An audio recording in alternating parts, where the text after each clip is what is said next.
Welcome to Beyond the Lines. I'm here at Wine Connection in Sukhumvit 47, and I'll be talking to Irish-American writer Hugh Gallagher about his recent books and his time as a writer with the Rolling Stone and Wired magazine. Let's go talk to Hugh.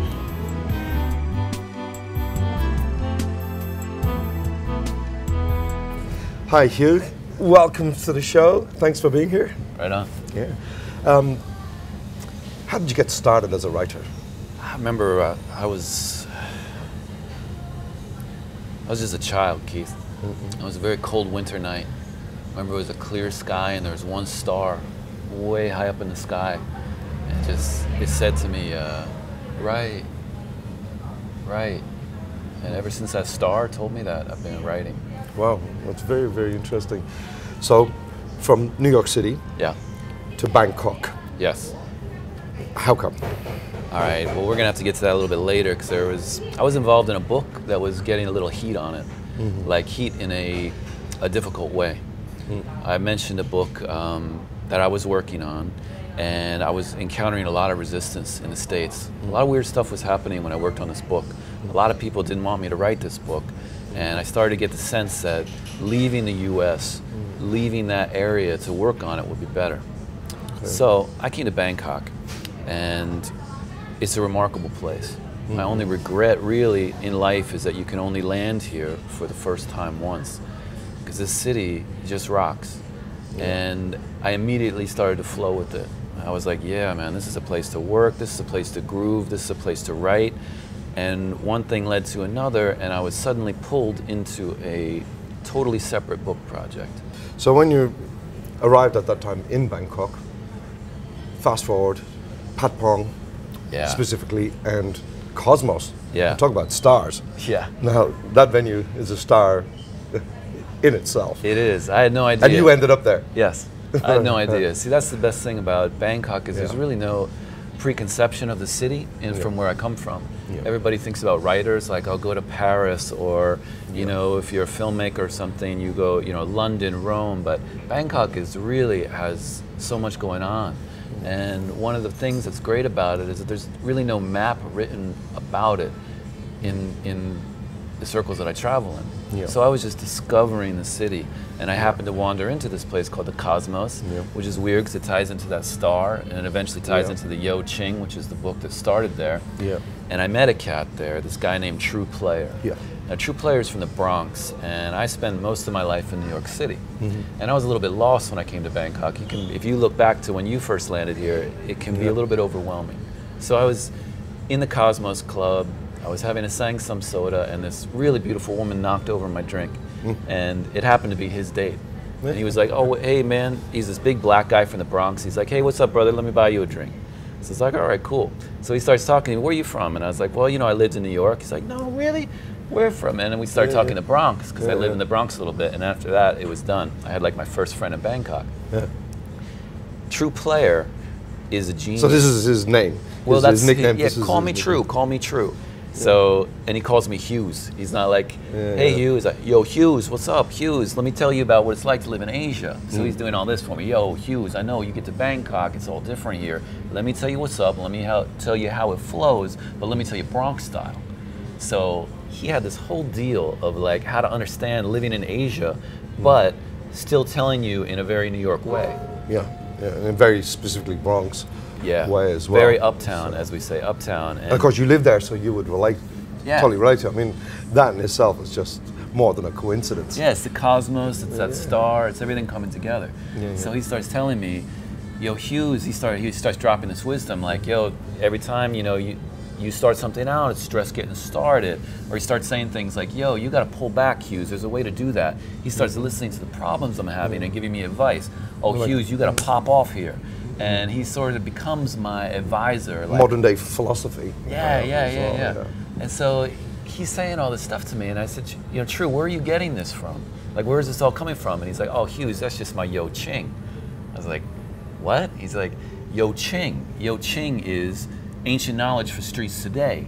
It's how you should roll in reality and understand time. And he starts going off on this whole deal. I mean, this is in the Cosmos Club.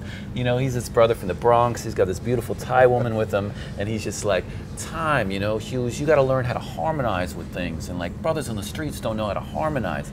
He's going off. I'm like, yo, True, we got to write this down. I'm a writer. I've written for Wired. I've written for Rolling Stone. I've done films. I've worked with Spike Jonze.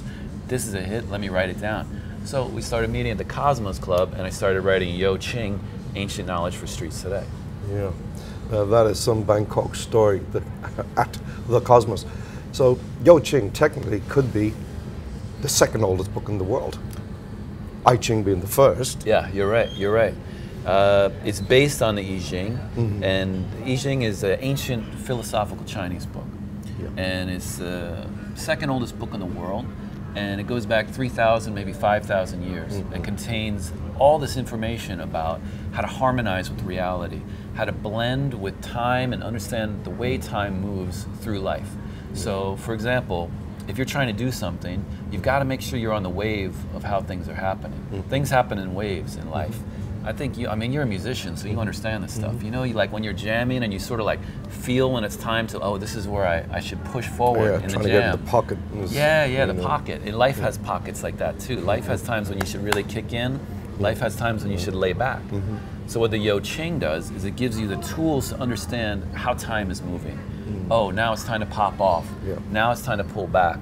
This is how to harmonize with this particular scene. And the book is beautiful that way. It really teaches you how to navigate reality, and it's been doing that for about 5,000 years. The advantages, the Yo Ching talks in a way that people today can understand. Okay. So the demographic really of the, and this is gaining quite a cult status, isn't it? Yeah. Which is really cool, because a lot of books, they don't really make it to cult status. And actually, we'll talk about it a little bit later, but the new book you've started, that already has a cult status following. So we'll talk about that in a little bit later. But when you first arrived in Thailand, you're very much into sport, aren't you? Patong. Tell me a little bit about that and how you got interested in that particular game. I mean, that's quite unusual for. One of the reasons I came to Thailand is because I like to play pétanque, a French boule game. And Thais have some of the best players. The Queen became very interested in the game, and she taught it, she introduced it to the army. I think in prisons they played. It's a very great game for developing accuracy and concentration. And the Thais have some of the best players in the world. So one of the reasons I came, one of the reasons I love having a hobby, like a sport, is when your writing gets really tough, or you get static from your profession, you can go into the sport and just like have fun in that. Kind of like a release. Yeah. So I was catching a lot of heat in the States from this other book I was working on, and I said, you know what, I just want to play pétanque for a while. So I came out to Bangkok and I was playing with everybody. I was playing with the Thais over by Chula. I was playing with the French people. I won a tournament in 2012 in Bangkok. I won another one in Cambodia. Right now I'm playing out in Pattaya and preparing for a trip to the south of France. So I love it. And I also play badminton. So it's like a professional hobby. I'm not good enough to be a professional. Those guys are they're over here. I'm a dedicated amateur. And I love it. I love playing pétanque and writing, and they both kind of work together for me. You're also a musician, and I've had the pleasure of seeing you play jazz. You're a very good drummer. Thank you. Thank you. Yeah, music is... it's obviously a big part of your life. Yeah. You also play harmonica? Yeah, I love it. I love drums. That's my main instrument, and it's the same thing. It's like timing and rhythm. And you understand drums are about playing with time, really. About understanding how to push it along, how to hold it back, how to flow with things. And when I'm writing, it's like the same thing. I'm like in a groove, and the letters become sort of the rhythm. So you understand, like, oh, if I use the word "and" here, I can stretch it out. But if I drop the "and," I can push it faster. And you're almost like improvising on the keyboard. It's really fun. Well, life is about timing, isn't it? Yeah. Hugh, if I had Albert Einstein here, I would ask him this question. Well, you're here. How does time work? That's a great question, Keith. And the answer of that, I learned through Yo Ching and working with True Player. What time does is time brings things together, and it makes them form, and then it breaks things apart. The pretty much every situation you're in, from a relationship to a job to this experience right now, all things that had to come together. We're right now at the peak of it, and then it's going to go apart. And what the Yo Ching does is it tells you how to recognize where you are, like on that wave of time, and how to make the most of it. So, like, for example, if we tried to do this interview while it was still coming together, it wouldn't make sense. We got to get everything here while it's together, and then it's going to go apart. So everything's like that in life, and you have to recognize where you are in your own life, in a project like the Yo Ching, in a relationship with somebody, a love relationship, a work relationship. It's all flowing on those waves. Yeah.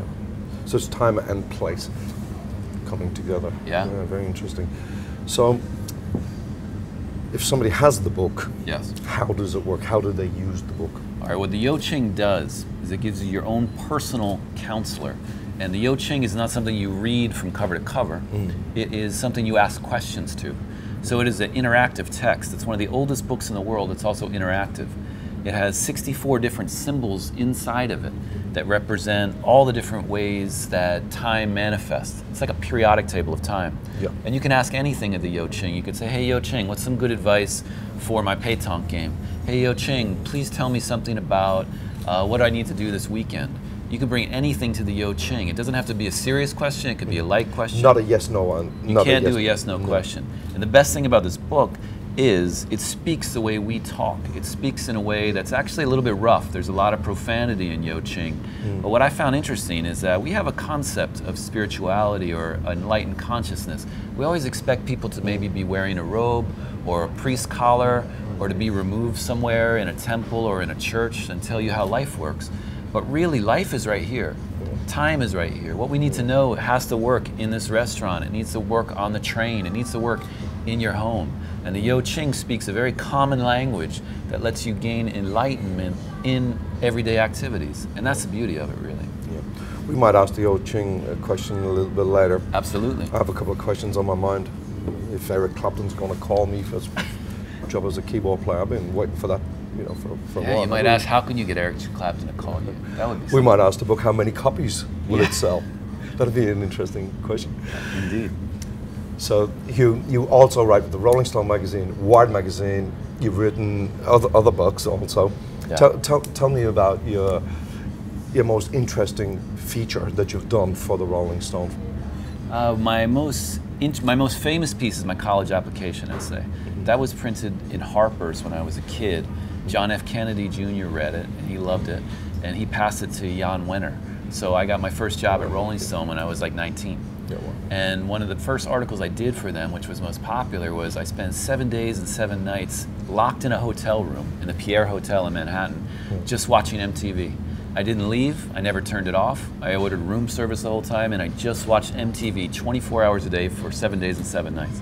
Wow. So that'll kind of explain a little bit of my personality. I've always been interested in extreme situations, immersive situations, and that was intense, man. And it's still, it's referenced by a lot of articles. People do stuff like, oh, I'll watch Fox TV for 24 hours a day or something like that. Yeah, I think that would put you in a mental institution. But, yeah. But MTV, what did you learn about music from that?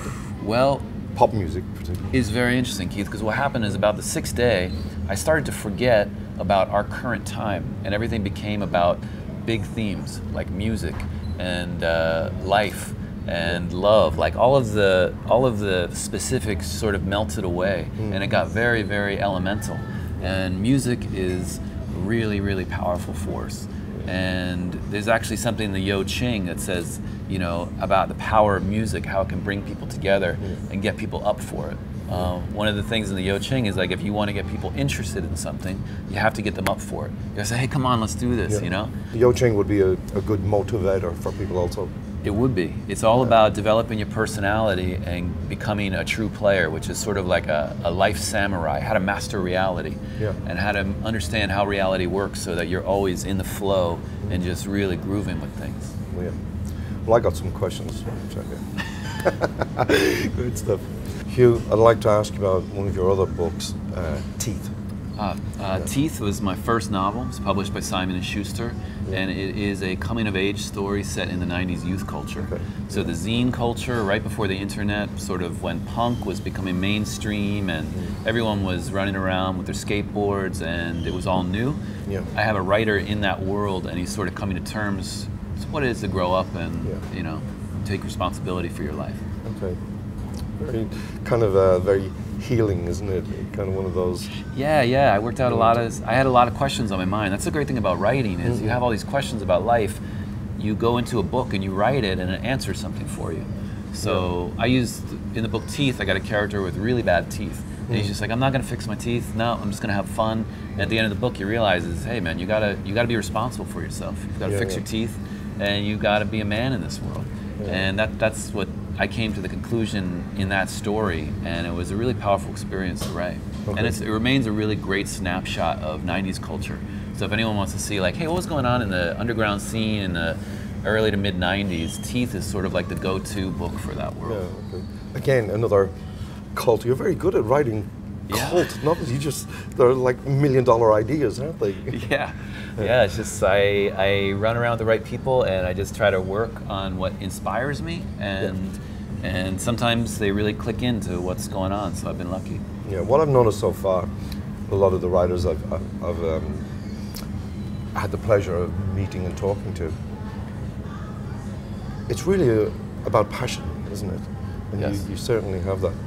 Talking about passion, let's talk about controversy and some other scary elements of writing, but lizard people, lifted, I mean... Yeah. My latest book... How did this happen? My latest book is called Lifted, and it is...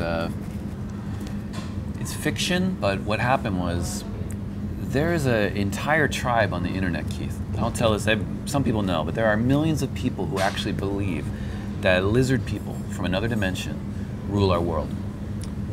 I started to get into it as a journalist. I was like, this is a funny story. I'm gonna check this out. They go to conventions, they do all this stuff, and I kind of got pulled into it. And the further I got into it, it just got weirder and weirder. And a lot of people started telling me like, oh, I don't think you should write this story. I don't think you should get into this. I don't think you should talk about the lizard people. And I mean, me being Irish, I'm like, what are you, come on, you're gonna tell me what to do? And so I got into this world of lizard people, and things started to get strange. Yeah. And how so? well, I had people that were interested in the book, and they'd be like, this is a great book, I love this, call me tomorrow, this is awesome, we're going to top the charts with it. And then the next day they wouldn't be available, and their assistant would call and just be like, oh yeah, he's no longer interested in the book. And I was like, all right, this happens in this business, but it happened a few too many times. And then I started to get some warnings like... More than coincidence, actually. That's what it was like. And I got some warnings like, hey, don't write about this. Like I had an agent who told me, he tried to be like, oh, let's sell this idea. And one day he was just like, just don't do this. And so... For career-wise, or the people involved, the lizard people, I don't know. Its followers? Is it... I don't know. How many followers? There's millions of people that believe that. There's going to be some people watching that. They're going to say, oh, Hugh Gallagher's a lizard person because he's writing about it. It's out there. It's out there. So what I did was, I was like, you know what? I'll write about this as fiction, fantasy. It's kind of fun because what it does is it ties into the idea of darkness in our world and evil. And evil's out there. And you know, the Bible talks about the world being the devil's playground. Buddha talked about we are in a world of illusion and darkness, and our journey is to pass through it. And this tied into a sort of fundamental mythology of that. So I thought it was a great story. But what happened was people still started to tell me to stop. I got a bad reputation, like, oh, Hugh and his lizard book. That's what I started hearing. I was just like, this is crazy. Yeah. So I literally left, and I was like, the US is a bad place to get with this stuff. I came to Thailand, I found it much easier to write about it, and I was a little tripped out about it. And I put it away for a while, started working on the Yo Ching, and another local writer, James Newman, who you've had on the show. I was like, I didn't want to tell him the story because it's a crazy story. And I said, James, look, I got this book. Everybody says it's unsellable. They told me to stop. I had people kind of messing with my life. I got my car keyed at one point. I was just like, I don't know what to do with this book. And James was just like, Hugh, this is great stuff. Get on it. Get into it, dude. This is awesome. And James Newman was a really encouraging voice to say, like, Lifted rocks. The lizard people story has to be told. So now I'm coming at it from a different angle outside of the US, more UK, Bangkok oriented, and it feels great. It's an important story, it has to be told. Well, I think in Thailand it is a good place where you can collect your thoughts, and it's always good to be in another place, and Bangkok is great for that. Yeah, absolutely. I think you should tell the story. This is good. Yeah, I think so too. I've been, it's been, the Yo Ching actually helped me get through it, because it's one of those things, like the universe works in so many interesting ways. And I was really, with the Lizard People book, I was like, this is crazy, dude. This is like darkness. But then the Yo Ching is about harmonizing and light. We live in this world that has light and dark, and you understand that if you go too far into one direction, something will come and pull you back, because it wants you to be in balance. So I got off the Lizard People thing. I met True Player, and I got into the Yo Ching about harmonizing, and I stopped tripping out about it. I stopped tripping out. Like, I was like, yeah, there is darkness in our world. Yeah, there are forces of evil out there, but you know what? That's part of our reality, and you learn to navigate it. I think people are responsible for their own actions, so I think they can choose to read the book or not. Yeah. They can choose to believe in lizard people or Absolutely. not. Absolutely. Yeah. And then the other thing is, if lizard people are running the world, how would you deal with that? And the answer is in Yo Ching. I guess so. So Yo Ching had to be written. Yeah, absolutely. To find the answer. This is the book that so pulled you can me ask out of the that. answer. Yeah. If you should write, lift it. Oh yeah, it was 100% for it. It was 100% for it. But what the Yo Ching is, it's very realistic about power. One thing I learned from the Lizard People story in Yo Ching is respecting power. It's really important to respect the powers of this world. And you don't play around with them. And you got to be wise with how you understand how they work. And even if you don't respect the person holding power, you should respect the power they hold, because it's very real. And we all have to work in this reality together and be realistic about what's possible and what's not possible. So Yo Ching really gets straight about that. It's very street about that. It's very street. In the Bronx, there's Big Dog. The big dog does what he wants, and he runs the block. I like True Player. True Player. True Player's great. You don't step to the big dog. You don't step to the big dog. Thank you so much for being on the show. But before you go, A real pleasure. let's ask the Yo Ching a question.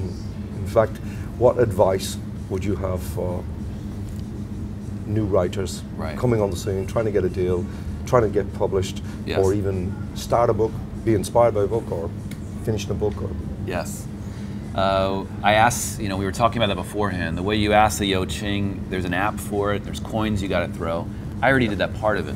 What the Yo Ching brought me to, well, I can't say the name of the Rexagram because it contains a curse word. There's a lot of curse words in the Yo Ching, but to interpret it. We can't do curse words. No. Sure.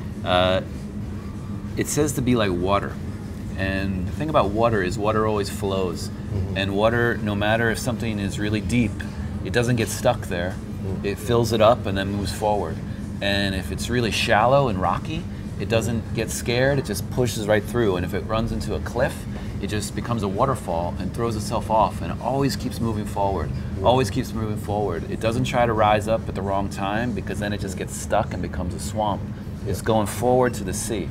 And if you're a writer, and the sea is sort of like where you're going to swim free in your story or in your life, you're going to have a passageway that's going to be rocky at times. It's going to be deep at times. You're going to get stuck at times. You're going to have to jump off a cliff at times.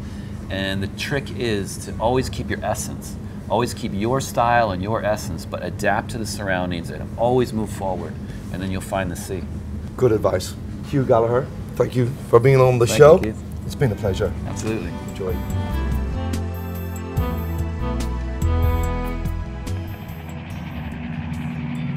A typical day for Von. Wake up. Get it on. Yeah.